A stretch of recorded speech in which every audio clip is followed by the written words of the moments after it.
Hey guys, Jackie, welcome back to my channel. As you can tell by today's title, I have a very exciting haul for you guys. Today, we're unboxing my first ever Chanel piece. So I did end up tearing into the box already because it literally arrived a few days ago and I couldn't contain my excitement, so I did rip into it already.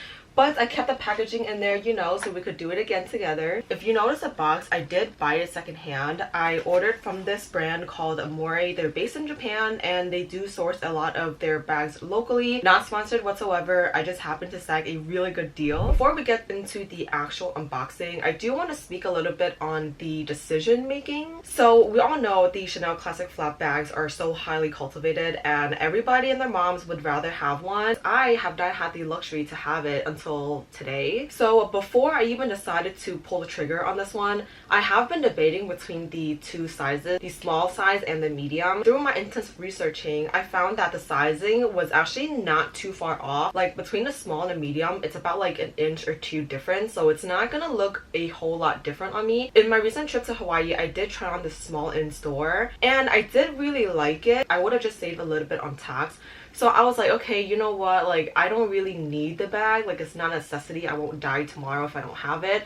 So let me just sit on this decision and wait it out. Whatever happens, happens. I do already regularly stock Amore's website. They have a lot of bags coming in and out throughout the week. So I did like kind of monitor them just to see the prices of the sizes that were available. The small goes for so much. Like everybody knows this already, but the small, even in vintage, would run you around like 8.5-ish, like 8.2, 8.5. So I was like, okay, you know what, like for this price point at 8.5, I could have just bought a brand new one. So ultimately I did decide to get the medium size because I feel like the small like micro bag era might be leaving soon. So a medium size would be a little bit more practical, a little bit more mature. And also if my mom were to borrow my bag, I might let her. Overall, I do think the medium is a more practical bag than the small. And as you guys all know, I love gold jewelry and this was such a dilemma for me because all the vintage bags in gold hardware goes for almost as much as retail, which is insane. And the only way that I could justify spending that absurd amount of money on a vintage bag is only because the hardware is actually made of gold, like real gold, versus the bag that are made in gold hardware post 2008. It's not solid gold. The hardware is not solid gold. So I was like, okay, that's the only way I could justify paying close to retail for a very old bag. So fast forward, now it's like late March and Amore suddenly posted this on their Instagram saying that they're gonna have a sale, 15% off plus 10% tax free. And this is when shit got so real. I literally scrammed onto the website and I was like looking through all the bags option that they had. I decided not to get lambskin ultimately because I feel like lambskin vintage looks very old and worn, and I feel like caviar definitely holds its shape better.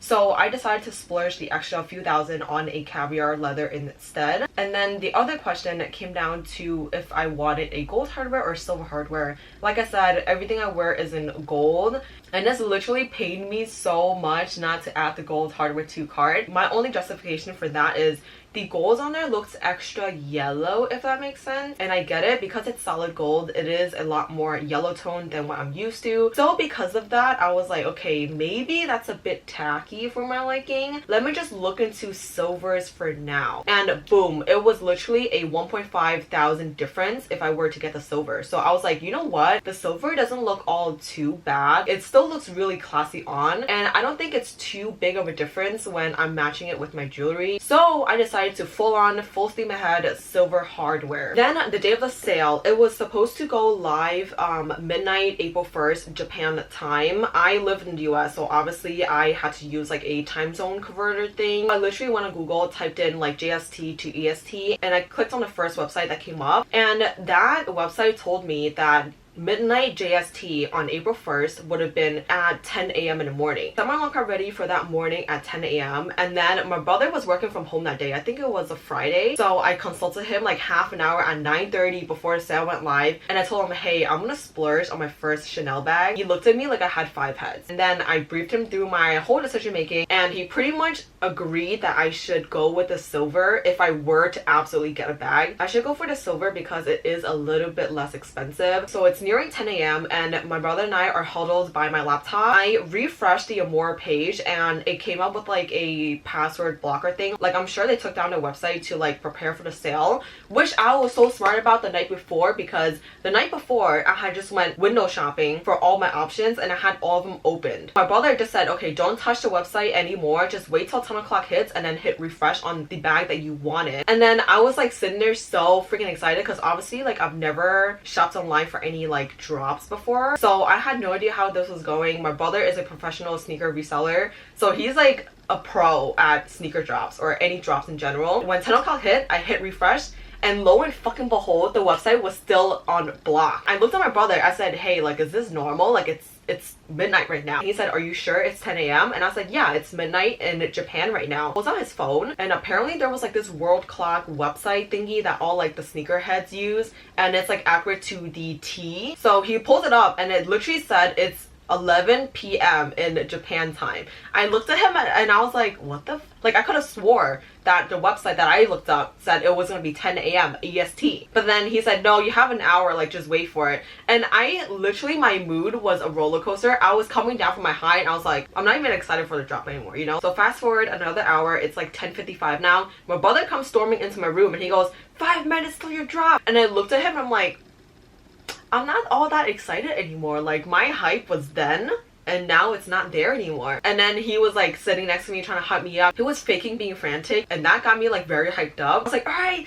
2 minutes on the clock, let's get it. So literally the website opened exactly at 11 a.m. I refreshed the page, added to cart, and I checked out immediately. And right before I checked out, my brother did tell me, hey, like, this is what it looks like after the discount. And it was a little bit more expensive than what I had calculated. Of course, I didn't know how they were taking the 10% tax off and then adding the 15% off on top. Like, I didn't know how they were mathing it, so I kind of had a rough estimate, and my rough estimate was about like a little over 6K. The website showed it was going to be a 6.4, which is fine, like, it's not a huge difference. So I just checked out, and I literally at 11:01 I got my notification. Now it's just a waiting game, and obviously it's midnight in Japan, so I don't expect them to ship my bag like literally when I bought it, but they were really professional and they had shipped out my bag literally the morning of. And then 2 days later it arrives on my doorstep and I ripped into the box. So they did a really good job of packing it up. There is a ton of like bubble wrapping. On top you do get like their little note along with their tissue paper.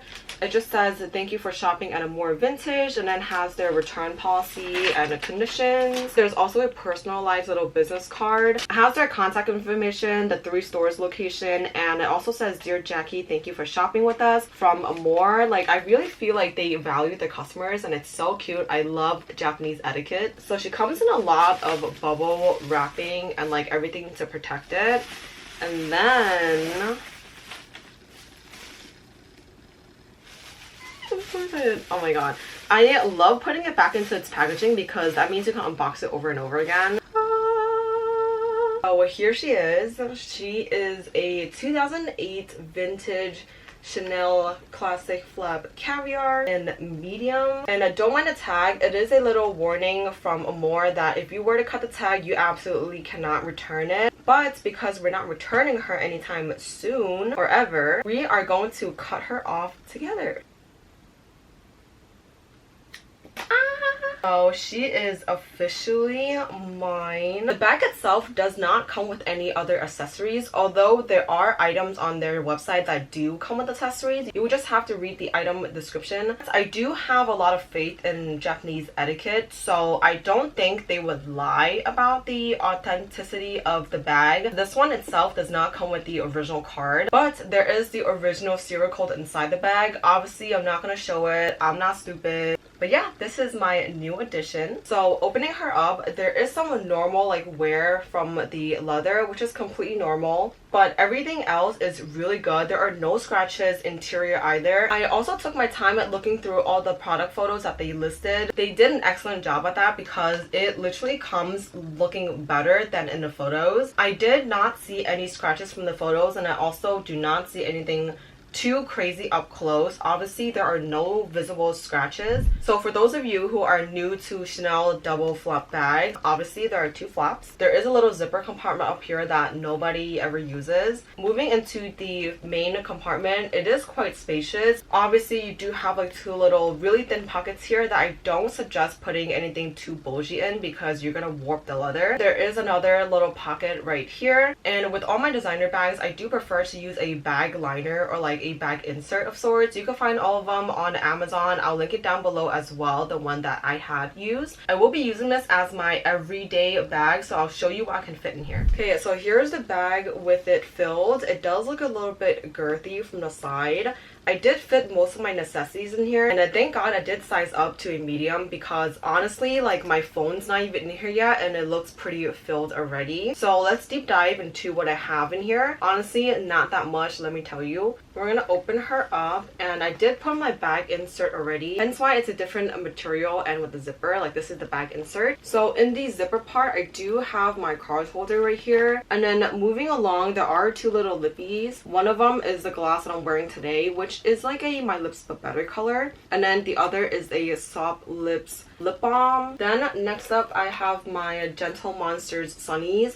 These are my absolute favorite ones, and they're not even mine. Like, I low-key stole them, but that's a story for another time. And then next is my giant set of keys. Like, you're literally gonna laugh, but it's a little bit excessive, I know, but it's cute. It has like this little grab handle thingy. Pretty much on it are just like my house keys, a lot of keys, my gym lock, pepper spray of course, and then some charms that my friends had gotten me over the years. And then that's literally my entire bag. Low-key, I should have got this in like a silver hardware maybe to like match everything. I do like the bag liner because I feel like it keeps the shape really well. Like, without it, it's a little bit like deflated over here, but with it inside, it's like nice and girthy. I really like it. So on the shoulder, the bag does hit me at the waist, which is perfect length. The issue with the small size is when I was trying it on in Hawaii, the bag comes down a little lower, like it's kind of upper hip area, and it's such a awkward position for the bag to be because you can't really put your arms at your side since it's there. So the small felt like it had a longer strap because the surface area is a little smaller. So when the chains are shortened, it's still a little too long. But this bag is literally perfect. I don't know if you guys remember, but I do have another black like crossbody bag from JWPay like a year ago. I'll link it up top as well if you guys need a refresh, but pretty much the similar size. I think the JWPay might be smaller. If anything, I think that bag is like the same size as the small classic flap. So I'm super happy that I got this because honestly that bag can't hold anything else except for the set of keys. So I'm really happy that I sized up. And honestly speaking, the price point for the vintage medium is literally the same as the vintage small, which is kind of dumb because retail wise it is a little bit more expensive for the medium because of a size difference obviously, but because everybody loves the small size, that drove the price up even when you're shopping vintage. So all in all, I'm so happy that I got the medium. I love her so much. So that's it for today's video. I am slowly building up my luxury collection. So if you guys want to be part of my journey, definitely subscribe and put the bell on for notifications, and I'll see you in the next one.